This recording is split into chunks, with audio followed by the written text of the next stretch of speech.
ରହିଛନ୍ତି। ଏତେଷାଂ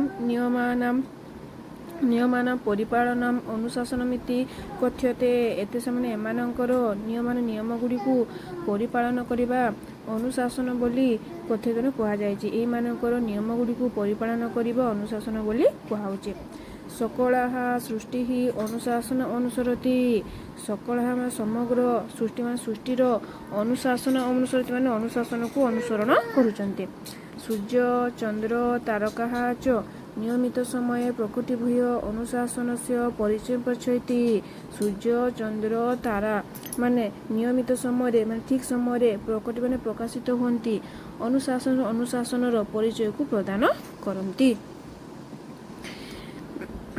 ଋତବଃ ଏକସ୍ମିନ୍ ମାସେ ଏବ ନାୟନ୍ତି। ଋତବ ମାନେ ଋତୁଗୁଡ଼ିକ ଏକସ୍ମିନ୍ ଗୋଟିଏ ମାସରେ ଏବ ମାନେ ନାୟନ୍ତେ ମାନେ ନ ଯୁକ୍ତ ଆୟନ୍ତେ ନାୟନ୍ତେ ମାନେ ଆସନ୍ତି ନାହିଁ। ଋତୁଗୁଡ଼ିକ ଗୋଟିଏ ମାସରେ ଆସନ୍ତି ନାହିଁ। ତେ ଭିନ୍ନ ମାସେଷୁ ଆୟନ୍ତେ ସେମାନେ ଭିନ୍ନ ଭିନ୍ନ ମାସ ଗୁଡ଼ିକରେ ଆସନ୍ତି। ଗୁରୁଣାମ୍ ଆଜ୍ଞାପାଳନମ୍ ବୃଦ୍ଧାନାଂ ସେବାକରଣମ୍ ବିପତ୍ତୌ ସହାୟତା ପ୍ରଦାନମ୍ ଇତ୍ୟାଦୟଃ ପରିବାରସ୍ୟ ନିୟମାଃ ଭବନ୍ତି। ଗୁରୁଜନମାନଙ୍କର ଆଜ୍ଞା ପାଳନ କରିବା, ବୃଦ୍ଧା ମାନେ ବୁଢ଼ା ଲୋକମାନଙ୍କର ସେବାକରଣ କରିବା, ଗୁରୁଜନମାନଙ୍କର ଆଜ୍ଞାକୁ ପାଳନ କରିବା, ବୁଢ଼ା ଲୋକଙ୍କ ସେବା କରିବା। ବିପତ୍ତୌ ସହାୟତା ପ୍ରଦାନ ବିପଦରେ ପଡ଼ିଥିବା ଲୋକମାନଙ୍କୁ ସହାୟତା ପ୍ରଦାନ କରିବା ଇତ୍ୟାଦି ପରିବାର ନିୟମ ଭବନ୍ତି ନିୟମ ଗୁଡ଼ିକ ଅଟେ। ଏହା ହେଉଛି ପରିବାର ନିୟମ ଅଟେ। ଏତେଷାଂ ନିୟମାନାଂ ପରିପାଳନ ପରିବାରେ ଆନନ୍ଦସ୍ୟ ବାତାବରଣ ତିଷ୍ଠତି। ଏତେଷାଂ ଏମାନଙ୍କର ନିୟମଗୁଡ଼ିକୁ ପରିପାଳନ କରିବା ପରିବାରର ଆନନ୍ଦର ବାତାବରଣ ଅଟେ। ରାଜମାର୍ଗସୁ ବାମତଃ ଚଳନମ୍ ଯାତ୍ରାପଥ ଗ୍ରହଣ ସମୟରେ ପଙ୍କ୍ତୌ ସ୍ଥିତ। ରାଜମାର୍ଗରେ ବାଁ ପଟରେ ଚାଲିବା। ଯେତେବେଳେ ଆମେ ଟିକଟ କାଟୁଛେ ସେତେବେଳେ କ'ଣ ହେବ, ଯାତ୍ରାପଥ ସମୟରେ ପଙ୍କ୍ତ ମାନେ ଲାଇନରେ ସ୍ଥିତି ମାନେ ଛିଡ଼ା ହେବା। ଆମେ ଯାତାୟାତ କରୁଥିବା ସମୟରେ ଲାଇନରେ ଛିଡ଼ା ହେବା। ଚତୁଃପଥେଷୁ ମାର୍ଗ ନିୟମାକା ଆରକ୍ଷଣାମ୍ ସଂକେତ ଅନୁସରଣ ପୀଡ଼ିତାନାଂ ସହାୟତାକରଣ ଇତ୍ୟାଦି ସମାଜସ୍ୟ ନିୟମାଃ ଭବନ୍ତି। ଚତୁଃପଥେଷୁ ମାନେ ଆମର କ'ଣ ନା ଚାରିପାଖର ରାସ୍ତା ଗୁଡ଼ିକରେ କ'ଣ ହେଉଛି ନା ମାର୍ଗ ନିୟମକ ଆରକ୍ଷଣ ରହିଛି। ସେଗୁଡ଼ିକୁ ସଂକେତ ଅନୁସାରେ ପୀଡ଼ିତ ହୋଇଥିବା ଲୋକମାନଙ୍କୁ ସହାୟତା କରିବା ଇତ୍ୟାଦି ସମାଜର ନିୟମ ଅଟେ। ଏଷାଂ ପରିପାଳନ ସମାଜରେ ଶାନ୍ତି ବିରାଜିତ।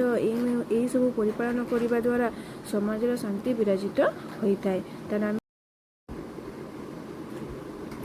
ଏବେ ଦେଖନ୍ତୁ ଆମର ତୃତୀୟ ଅନୁଚ୍ଛେଦର ସନ୍ଧି ବିଚ୍ଛେଦ ଗୁଡ଼ିକ କ'ଣ ଦେଇଛି ଦେଖ। ବିଦ୍ୟାଳୟସ୍ୟ ସନ୍ଧି ବିଚ୍ଛେଦ କ'ଣ, ବିଦ୍ୟାଯୁକ୍ତ ଆଳୟ ବିଦ୍ୟାଳୟ, ଚାପି ଚଯୁକ୍ତ ଅପି ଚାପି, ଅନୁଶାସନମିତି ଅନୁଶାସନମ୍ ଯୁକ୍ତ ଇତି ଅନୁଶାସନମ୍, ଅନୁଶାସନ ଅନୁସରତି ଅନୁଶାସନମ୍ ଯୁକ୍ତ ଅନୁସରତି, ନାୟନ୍ତେ ନ ଯୁକ୍ତ ଆୟନ୍ତେ ନାୟନ୍ତେ, ଗୁରୁଣାମ୍ ଆଜ୍ଞାପାଳନମ୍ ଗୁରୁଣାମ୍ ଆଜ୍ଞାପାଳନମ୍ ଇତ୍ୟାଦି ଇତିଯୁକ୍ତ ଇତ୍ୟାଦୟ ଭବନ୍ତି ଭୋ ଯୁକ୍ତ ଅନ୍ତି ଭବନ୍ତି, ସଂକେତସ୍ୟ ଅନୁସରଣମ୍ ସଂକେତସ୍ୟ ଯୁକ୍ତ ଅନୁସରଣମ୍ ଇତ୍ୟାଦି ଇତିଯୁକ୍ତ ଆଦୟ।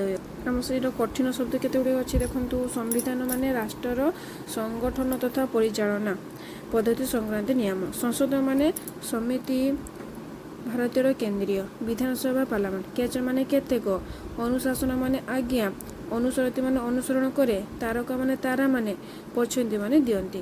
ନାୟନ୍ତେ ମାନେ ଆସିଥାନ୍ତି। ବିପଦ ମାନେ ବିପଦ ସମୟରେ। ବାମତଃ ମାନେ ବାମ ପଟରେ। ପଙ୍କ୍ତ ମାନେ ଧାଡ଼ିରେ। ଚତୁଃପଦ ଛକ ଜାଗା ଗୁଡ଼ିକରେ। ମାର୍ଗ ନିୟମକ ଆରକ୍ଷଣ ବା ଟ୍ରାଫିକ ବା ପୋଲିସ ମାନଙ୍କ ବିରାଜିତ ମାନେ ସଭା ପାଏ। ଏହାର ଏଗୁଡ଼ାକ ସାରାଂଶ ଗୁଡ଼ାକ ଅଛି। ଆମେ ଯେଉଁ ବିଷୟଟିକୁ ପଢ଼ିବା ନା ତୃତୀୟ ଅନୁଚ୍ଛେଦର ପ୍ରଶ୍ନୋତ୍ତର ଗୁଡ଼ିକୁ ଆଲୋଚନା କରିବା। ଦେଖନ୍ତୁ ଏକ ବାକ୍ୟନ ସଂସ୍କୃତ ଭାଷାୟ ମାତୃଭାଷା ଉତ୍ତରମ୍ ଲିଖତ। ସେ କହୁଛି କିମ୍ ନାମ ଅନୁଶାସନ। ଅନୁଶାସନ ନାମ କ'ଣ? ନିୟମ ଗୁଡ଼ିକୁ ପରିପାଳନ ଅନୁଶାସନ ବୋଲି କୁହାଯାଏ। କିଏ ଅନୁଶାସନ ପରିଚୟ ପଛନ୍ତି? କିଏ ଅନୁଶାସନ ପରିଚୟକୁ ପ୍ରଦାନ କରନ୍ତି? ନା ସୂର୍ଯ୍ୟ ଚନ୍ଦ୍ର ତାରା ନିୟମିତ ସମୟରେ ପ୍ରକଟିତ ହୋଇ ଅନୁଶାସନର ପରିଚୟ ଦିଅନ୍ତି। ପରିବାର କିଏ ନିୟମ? ପରିବାର କିଏ ନିୟମ ଅଟନ୍ତି?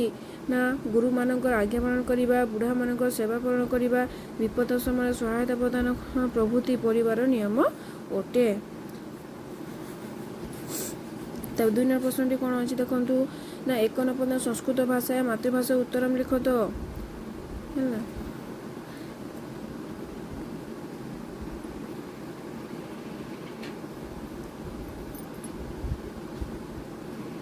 ଦେଲା ଏକାନ ପଦ ଭାଷାୟନ ସକଳା ସୃଷ୍ଟି କି ମନୁଷ୍ୟତି ସକଳ ସୃଷ୍ଟି କ'ଣ ଅନୁସରଣ କରେ ଅନୁଶାସନକୁ। 21 ମାସେ କେ ନ ଆୟନ୍ତେ ନା ଋତୁ ଗୁଡ଼ିକ ଯାତ୍ରାପଥ କଣ ସମୟରେ କୃତ ସ୍ଥାତବ୍ୟ ଧାଡ଼ିରେ ଗୁରୁନା ଆଜ୍ଞା ପ୍ରଣାମ କୋଶ୍ଚିନ୍ ଭବତି ପରିବାରର। ପିଲାମାନେ ଦେଖନ୍ତୁ ତୃତୀୟ ଅନୁଚ୍ଛେଦର ବିଷୟଟି ଆମେ ଆଲୋଚନା କରୁ ତ ପ୍ରଶ୍ନ ଉତ୍ତରଟିକୁ ମଧ୍ୟ ଆଲୋଚନା କରୁ। ଯଦି କ'ଣ କେଉଁଠି କ'ଣ ଅସୁବିଧା ହେଉଛି ବା କ'ଣ କେଉଁ ମାନେ ବୁଝିପାରୁନାହାନ୍ତି ତାହାକୁ ଆମେ କମେଣ୍ଟ ମାଧ୍ୟମରେ ଜଣାଉ।